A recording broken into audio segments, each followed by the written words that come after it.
حدثنا علی هو ابن ابی ہاشم سمع حشیم اخبرنا عوام بن حوشب عن ابراہیم بن عبد الرحمن عن عبداللہ بن ابی اوفا رضی اللہ تعالی.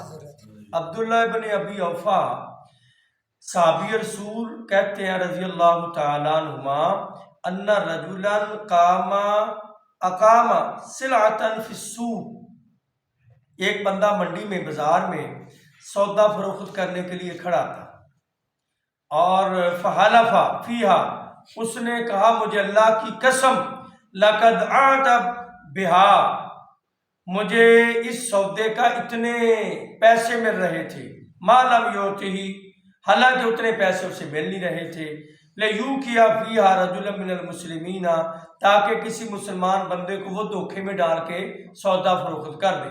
فنزلت، اللہ نے قرآن اتار دیا، ان الذین یشترون بعہد اللہ وایمانہم ثمنا قلیلا، وہ لوگ جو اللہ کے وعدوں کو اور اپنی قسموں کو تھوڑی قیمت پہ فروخت کرتے. یعنی ایک بندہ بازار میں کھڑا تھا، ایک کسٹمر آیا اس کے پاس، اس نے کہا بھی یہ چیز دے دو اتنے، کچھ نے کہا نہیں اللہ کی قسم ہے اس کے اتنے پیسے تو مجھے فلانے نے دیے تھے، دے رہا تھا، حالانکہ وہ بندہ کوئی ایسا دینے والا نہیں تھا. اس نے سودا بیچنے کے لیے قسم اٹھا لی کہ اللہ کی قسم اس کے 50 روپے ملتے تھے، ملتے نہیں تھے تاکہ اس کو دھوکہ دے. تب اللہ نے قرآن اتار دیا کہ تم قسموں کو بیچتے ہو، چند ٹکوں کے بدلے نہ کرو، جھوٹی قسم نہ اٹھاؤ، بلکہ سچی بات کر کے اپنا کاروبار کرو، سچی بات کر کے اپنا رشتہ داری کا معاملہ چلاؤ، سچی بات کرو گھر بھی باہر بھی ہر موقع پر.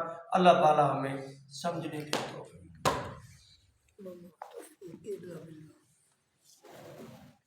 السلام علیکم. وعلیکم السلام.